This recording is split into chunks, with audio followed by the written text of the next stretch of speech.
अफगानिस्तान में जब से तालिबान की सरकार आई है तब से पूरा देश बदहाली की ओर जा रहा है। अफगानिस्तान में तालिबान के कब्जे के बाद से हालात बिगड़ते ही जा रहे हैं। अफगानिस्तान में सूखे के कारण गेहूं की फसलें बर्बाद हो गई हैं। अधिकतर देश खाद्यान्न की कमी का हवाला देते हुए पहले ही गेहूं के निर्यात पर प्रतिबंध लगा चुका है।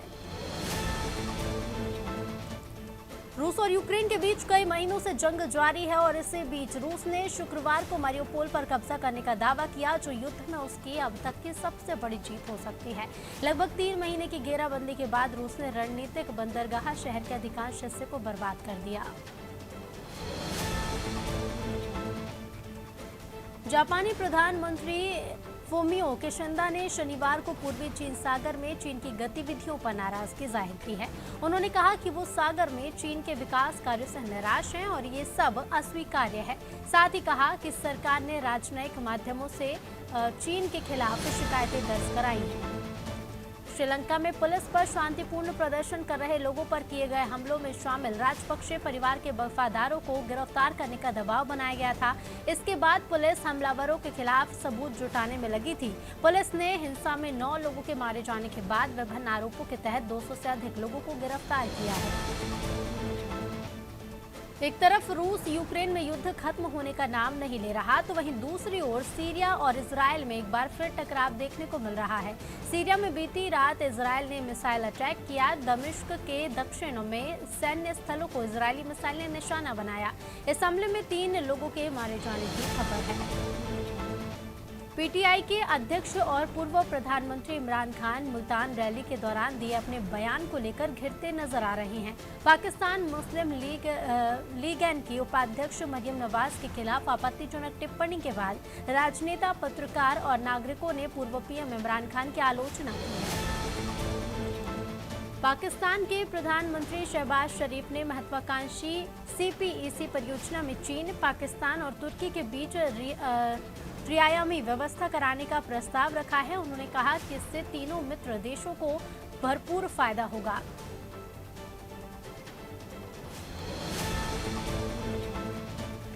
कश्मीरी अलगाववादी नेता यासीन मलिक को दिल्ली की एक अदालत द्वारा जम्मू और कश्मीर में आतंकी फंडिंग से संबंधित मामले में दोषी ठहराए जाने का पाकिस्तान तिलमिला उठा है। पाकिस्तान ने मामले में भारत के प्रभारी राजदूत को विदेश मंत्रालय में तलब कर मलिक के खिलाफ तय किए गए आरोपों पर विरोध जताया है। एक डांस के कारण पाकिस्तान की लड़की ट्विटर पर ट्रोल हो गई। इसके वायरल वीडियो पर कमेंट्स के भरमार लग गए। दरअसल एक लड़की इस्लामाबाद में सार्वजनिक जगह पर डांस करती देखी गई। वीडियो को ट्विटर पर इस्लामाबाद पुलिस अधिकारी को टैग कर पोस्ट किया गया और जरूरी कार्रवाई की गुजारिश की है। चीनी स्टेट काउंसिल ने शुक्रवार को जॉन ली को हांगकांग का अगला चीफ एग्जीक्यूटिव नियुक्त किया है। चीफ एग्जीक्यूटिव के चयन के लिए बीती 8 मई को चुनाव कराए गए थे, जिसमें जॉन ली एकमात्र उम्मीदवार थे। ली मौजूदा चीफ एग्जीक्यूटिव कैरी लैंग के पदभार ग्रहण करते हुए 1 जुलाई को अपना पद ग्रहण करेंगे। चीन सरकार द्वारा देश के कई राज्यों में लगाई गई जीरो कोविड नीति एक बार फिर फेल होती साबित हो रही है। कमर्शियल कैपिटल कहे जाने वाले शंघाई में कोरोना के नए मामले मिले हैं। बीते दिन एक जिले में क्वारंटाइन क्षेत्रों के बाहर 3 नए मामले सामने आए। अमेरिकी राष्ट्रपति जो बाइडेन और उनके दक्षिण कोरियाई समकक्ष सुक योल पहली द्विपक्षीय बैठक करेंगे। इस दौरान परमाणु सहयोग और उत्तर कोरिया द्वारा उत्पन्न खतरे पर चर्चा होगी। एक अमेरिकी अधिकारी ने यह जानकारी दी। बता दें कि बाइडेन 5 दिनों के दक्षिण कोरिया और जापान की यात्रा पर है। भारत ने संयुक्त राष्ट्र में जम्मू कश्मीर को लेकर अनुचित टिप्पणी पर पाकिस्तान को जमकर फटकारा है। भारत का कहना है कि पाकिस्तानी विदेश मंत्री बिलावल भुट्टो जरदारी ने कश्मीर का मुद्दा छोड़कर इस मंच का दुरुपयोग किया है। पाकिस्तान भारत के खिलाफ दुष्प्रचार करने के लिए झूठे आरोप लगाना कभी नहीं छोड़ता। अमेरिका के शिकागो में एक बार फिर गोलीबारी की घटना हुई है। गोलीबारी में 2 लोगों की मौत हो गई, जबकि 8 घायल हुए। अधिकारियों ने इसकी जानकारी दी। ये घटना शहर के उत्तरी इलाके की है। गोलीबारी की घटना गुरुवार रात करीब 10:30 बजे हुई।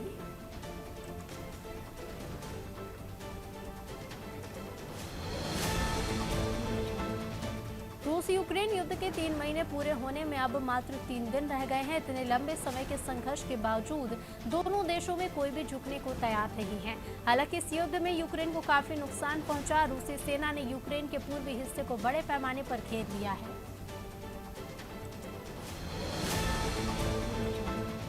मशहूर फिल्मकार पारंजीत वितुवम द हॉन्टेड फिल्म के साथ पहली बार कान फिल्म फेस्टिवल में शामिल हुए। तमिल सिनेमा में दलितों के बढ़ते दबदबे को आवाज देने वाले सरपट्टा परम्बरई के निर्देशक इस साल के अंत में वितुवम की शूटिंग शुरू करेंगे। फिल्म 2023 में रिलीज होनी है। ऑस्ट्रेलिया में आम चुनाव के लिए शनिवार को मतदान होना है। इसमें महामारी के कारण बड़ी महंगाई, जलवायु परिवर्तन और चीन से संभावित सैन्य खतरा प्रमुख मुद्दा है। पीएम स्कॉट मॉरिसन का कंजर्वेटिव गठबंधन चौथी बार सरकार बनाने की उम्मीद कर रहा है। मॉरिसन का कहना है कि उनकी सरकार कोरोना महामारी के चलते होने वाली मौतों को काबू रखने में कामयाब रही। पूर्वी यूक्रेन के लुहांस्क क्षेत्र में हमले में 12 की मौत हुई और 60 से ज्यादा घर तबाह हो गए। इस बीच रूस जहां इस सप्ताह दक्षिण पूर्व यूक्रेन के अपने कब्जे वाले क्षेत्रों में बड़े बदलाव करता दिखा, तो वहीं रूसी संसद भवन ने उन वरिष्ठ कमांडरों को कार्रवाई की जिन्हें यूक्रेन पर कब्जे में नाकाम रहने के लिए जिम्मेदार माना गया था। अमेरिकी संसद ने यूक्रेन और अन्य अमेरिकी सहयोगी देशों को $40 अरब की सैन्य, आर्थिक और खाद्य मदद देने के प्रस्ताव को मंजूरी दे दी।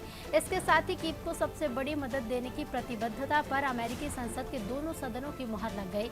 संसद में यह प्रस्ताव 11 के मुकाबले 86 मतों से पारित हुआ। अमेरिकी विदेश मंत्री एंटनी ब्लिंकेन ने यूक्रेन पर हमले से जुड़े लक्ष्यों के लिए रूस पर भोजन को हथियार बनाने और दुनिया भर के लाखों लोगों को अनाज की आपूर्ति रोकने का आरोप लगाया। उन्होंने कहा कि मॉस्को ऐसा करके यूक्रेनी अवाम के हौसले को तोड़ना चाहता है, जिसके चलते वो कीव पर आक्रमण नहीं कर सका। भारत में पाकिस्तान के 916 राजपूत परिवारों को ब्लैकलिस्ट किया जा चुका है। भारत में वीजा की अवधि से अधिक समय तक रहने की वजह से इन्हें ब्लैकलिस्ट किया गया। 16 राजपूत पाकिस्तान में भारतीय सीमा से लगते थार पारकर, उमरकोट और संगार में रहते हैं, जो शादी के लिए रिश्ता ढूंढने के लिए भारत आते हैं। Pakistan India People's Forum for Peace and Democracy के अनीस हारून का कहना है कि 16 राजपूतों की इस समस्या पर ध्यान देने की जरूरत है। वीजा रोकना एक मानवीय समस्या है। रिपोर्ट बताती है कि इन लोगों को पाकिस्तान में भारतीय दूतावास ने वीजा देने से साफ इनकार कर दिया है। रूस के खिलाफ युद्ध लड़ रहे यूक्रेन की मदद करने के लिए अब G7 देशों ने कमर कस ली है। उन्होंने शुक्रवार को यूक्रेन की मदद के लिए करोड़ों डॉलर की मदद देने की बात कही। साथ ही पर्याप्त पैसा देने पर भी चर्चा की, जिससे रूस के हमले की वजह से यूक्रेन की तबाह हो रही अर्थव्यवस्था में सुधार हो सके। रूस यूक्रेन के बीच चल रहे युद्ध के बीच कनाडा ने रूस के 14 नागरिकों पर प्रतिबंध लगा दिया। कनाडा की सरकार की ओर से जारी आदेश के मुताबिक ये 14 लोग मॉस्को से या मॉस्को में लग्जरी सामान का आयात निर्यात नहीं कर सकेंगे। इन 14 लोगों में रूस के रईस शख्स, उनके परिजन और पुतिन के करीबी सहयोगी शामिल हैं। रूस के राष्ट्रपति व्लादिमीर पुतिन ने कहा कि यूक्रेन पर सैन्य कार्रवाई के मद्देनजर उनके देश को पश्चिम की ओर से साइबर हमलों का सामना करना पड़ रहा है। हालांकि उन्होंने दावा किया कि इन हमलों को सफलतापूर्वक नाकाम किया जा रहा है। रूस की सुरक्षा परिषद में पुतिन ने रेखांकित किया कि इस क्षेत्र में चुनौती और जटिल, गंभीर और विस्तृत हो गई है। बंडा में उपजेल के पास बोलेरो गाड़ी पलटने से एक नाबालिग की मौत हो गई, वहीं 9 लोग घायल हो गए। जानकारी के अनुसार कुछ लोग मुंबई से बारात लेकर नारमऊ जा रहे थे। रास्ते में अनियंत्रित होकर गाड़ी पलट गई। घटना की जानकारी मिलते ही मौके पर पहुंची पुलिस ने घायलों को अस्पताल में भर्ती कराया। मंडला के मनेरी स्थित सनमुखा दवाई फैक्ट्री में अचानक आग लग गई। आग की सूचना प्रशासनिक अमले ने दी। जानकारी मिलते ही प्रशासनिक अमला पहुंचा और आग पर काबू पाया गया। आग लगने से 10 करोड़ रुपए के नुकसान का अनुमान लगाया जा रहा है। गनीमत रही कि आग लगने के समय कोई फैक्ट्री में मौजूद नहीं था। मुरैना रेलवे स्टेशन के प्लेटफॉर्म नंबर 1 पर उस वक्त हड़कंप मच गया जब स्टेशन पर 4-5 बदमाशों ने एक युवक को गोली मार दी, जिससे युवक गंभीर रूप से घायल हो गया। घायल को प्राथमिक उपचार के बाद ग्वालियर के लिए रेफर कर दिया गया। फिलहाल पुलिस पूरे मामले की जांच कर रही है।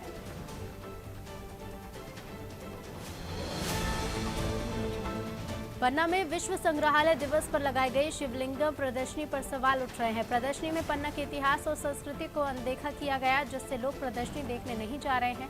हालांकि संग्रहालय प्रभारी आने वाले समय में क्षेत्र में ध्यान देने की बात कह रहे हैं।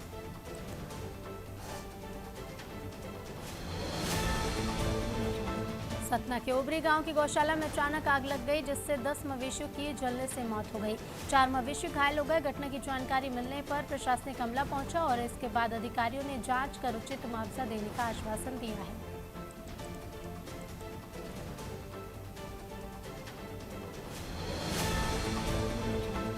पूर्व प्रधानमंत्री राजीव गांधी की पुण्यतिथि के मौके पर विदिशा विधायक शशांक भार्गव के नेतृत्व में कांग्रेस के नेताओं ने उनके चित्र पर माल्यार्पण किया। उनके द्वारा देश के विकास के लिए किए गए कार्यों के बारे में जानकारी दी।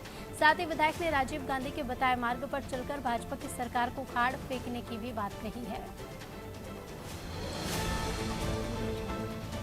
सीएम शिवराज इन दिनों एक्टिव मोड में नजर आए हैं। उन्होंने शनिवार सुबह फिर खंडवा और डिंडोरी जिलों की बैठक ली, जिसमें कलेक्टर एसपी के साथ प्रभारी मंत्री उषा ठाकुर और मोहन यादव भी वर्चुअली शामिल हुए। सीएम शिवराज ने कहा कि मेरा सीधा फॉर्मूला है, दबंगों से जमीन छीनो और गरीबों को दे दो। उन्होंने गोकशी की घटनाओं पर नजर रखने के साथ दोषियों पर कड़ी कार्रवाई की बात कही। कोरोना के बाद अब दुनिया पर मंकी पॉक्स का खतरा मंडरा रहा है। कई देशों में मंकी पॉक्स के केस लगातार सामने आ रहे हैं। मंकी पॉक्स के मामले मई की शुरुआत में सामने आए थे। अब तक United kingdom, Belgium, Italy, Australia, Canada, England और फ्रांस में केस सामने आ चुके हैं। WHO भी मंकी पॉक्स को लेकर चिंतित है। शिवलिंग पर विवादित टिप्पणी करने वाले दिल्ली यूनिवर्सिटी के असिस्टेंट प्रोफेसर रतनलाल को दिल्ली पुलिस ने गिरफ्तार कर लिया। प्रोफेसर रतनलाल ने अपने फेसबुक अकाउंट पर ज्ञानवापी मस्जिद में मिले शिवलिंग को लेकर आपत्तिजनक टिप्पणी की थी। कई हिंदू पक्ष के लोगों ने आपत्ति जताते उसकी शिकायत दर्ज भी कराई थी। सीएनजी के दाम 6 दिन में दूसरी बार बढ़े हैं। दामों में 2 रुपये प्रति किलो की वृद्धि की गई है। दिल्ली में सीएनजी की कीमत 75.61 रुपये प्रति किलोग्राम हो गई है। नोएडा और गाजियाबाद में सीएनजी की कीमत 78.17 रुपये प्रति किलोग्राम हो गई है। गुरुग्राम में 83.94 रुपये प्रति किलोग्राम हो गई है और अब करनाल और कैथल में सीएनजी 87.40 रुपये बिके गई। नीमच जिले में लिंचिंग की शर्मनाक घटना हुई है। यहां मुसलमान होने के शक में एक बुजुर्ग व्यक्ति की पीट कर हत्या कर दी गई। घटना 18 मई की है। 65 वर्षीय मृतक का नाम भंवरलाल जैन है। पूछताछ के नाम पर भंवरलाल को जमकर पीटा गया। पीटने वाला व्यक्ति कथित रूप से भाजपा के पूर्व पार्षद का पति है। कांग्रेस नेता और पूर्व क्रिकेटर नवजोत सिंह सिद्धू का नया ठिकाना पटियाला सेंट्रल जेल है। अगले 1 साल उनका पता वही रहेगा। 34 साल पुराने रोड रेज केस में नवजोत सिंह सिद्धू को 1 साल की जेल हुई है। पुलिस उन्हें पटियाला सेंट्रल जेल में शिफ्ट कर दिया है। बता दें कि नवजोत सिद्धू को जेल में 3 महीने बिना वेतन के काम करना होगा।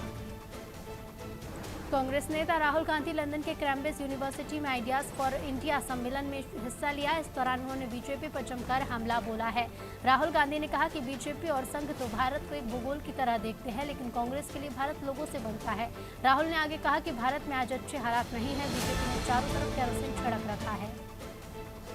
यूपी में अब गंगा भक्तों को मझधार में भी डुबकी लगाने का मौका मिलेगा। यहाँ गंगा जी की निर्मल लहरों पर तैरता हुआ स्विमिंग पूल बनाया जा रहा है। ये स्विमिंग पूल वाराणसी में खिड़किया घाट के पास बनेगा। देश के इस पहले फ्लोटिंग स्विमिंग पूल में स्त्री और पुरुषों के लिए अलग अलग कुंड बने रहेंगे। इन कुंडों में निर्मल जल में डुबकी लगाकर श्रद्धालु अपना मनोरथ पूरा करेंगे। कोरिया पुलिस को कलेक्ट्रेट की नजारत शाखा से ठगी करने के मामले में बड़ी सफलता हाथ लगी। पुलिस ने मामले में अब तक अंतर्राज्यीय गिरोह के 11 आरोपियों को गिरफ्तार कर लिया है। इसमें से 4 आरोपियों को चर्चा पुलिस ने धर दबोचा है। 2 आरोपी महाराष्ट्र और 2 आरोपी हरियाणा के निवासी हैं। एसपी ने मुख्य आरोपी को भी जल्द पकड़ लेने की बात कही।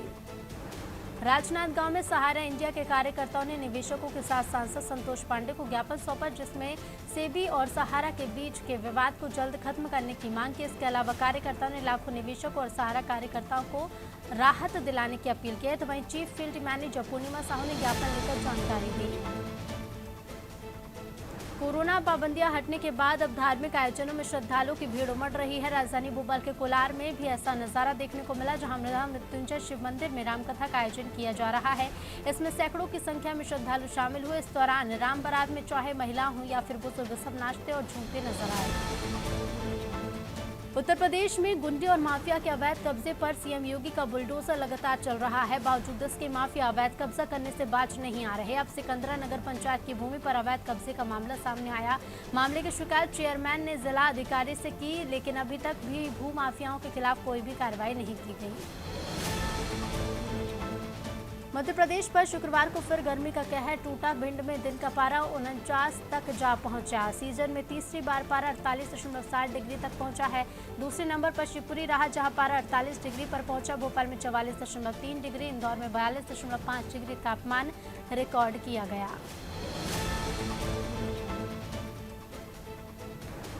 राजस्थान रॉयल्स ने इंडियन प्रीमियर लीग के प्लेऑफ के लिए क्वालिफाई कर लिया है और पॉइंट्स टेबल में दूसरे स्थान पर पहुंच गई है। शुक्रवार को खेले गए रोमांचक मुकाबले में राजस्थान ने चेन्नई सुपर किंग्स को 5 विकेट से शिकस्त दी। इस मैच के hero spin allrounder Ravichandran Ashwin रहे। उन्होंने पहले गेंदबाजी में कमाल दिखाया, उसके बाद बैटिंग में भी नाबाद रहते हुए टीम को जीत दिलाई।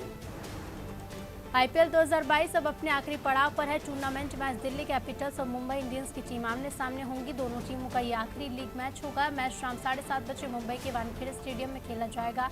दिल्ली कैपिटल्स अगर जीती तो प्लेऑफ में जगह पक्की हो जाएगी। यूपी में वकीलों और सरकार के बीच तलवारें तनी हुई हैं। कुछ दिन पहले न्याय विभाग के विशेष सचिव प्रफुल्ल कमल ने एक पत्र में वकीलों का अराजकत्व कहा था और इसके बाद अमरोहा बार एसोसिएशन ने विरोध प्रदर्शन किया, जिसके फलस्वरूप शासन ने ये पत्र वापस ले लिया। 15 मई को अपर मुख्य सचिव अवनीश अवस्थी का पत्र आया है, जिसमें भी लगभग वैसी भाषा का प्रयोग किया गया है। पूर्व प्रधानमंत्री राजीव गांधी की 31वीं पुण्यतिथि पर देश भर में कांग्रेस नेता पदाधिकारी स्वर्गीय राजीव गांधी को श्रद्धांजलि दे रहे हैं। भोपाल में भी कांग्रेस नेताओं ने स्वर्गीय राजीव गांधी को श्रद्धांजलि दी। भोपाल के हबीबगंज चौराहे पर स्थित राजीव गांधी की प्रतिमा पर पीसीसी चीफ का अध्यक्ष कमलनाथ, अरुण यादव और सुरेश पचौरी के साथ दिग्विजय सिंह ने माल्यार्पण किया। भगवानपुर पुलिस ने औद्योगिक क्षेत्र महाड़ी के पास फैक्ट्री के ड्रम से केमिकल चोरी करने वाले 3 आरोपियों को गिरफ्तार किया। पुलिस ने आरोपियों के पास से चोरी का सामान बरामद किया। 14 मई को फैक्ट्री प्रबंधक भारत खन्ना ने फैक्ट्री के 2 मैनेजरों के खिलाफ थाने में शिकायत दर्ज कराई थी। और जांजगीर चांपा के बमनीडीह थाना क्षेत्र में खनिज विभाग के अधिकारियों ने छापामार कार्रवाई की। इस दौरान टीम ने 18 ट्रैक्टरों को जब्त किया। खनिज अधिकारी ने जानकारी देते हुए बताया कि 10 ट्रैक्टर में बिना रॉयल्टी के रेत परिवहन किया जा रहा था और अन्य ट्रैक्टर में अवैध रूप से गिट्टी और ईंट का परिवहन किया जा रहा है।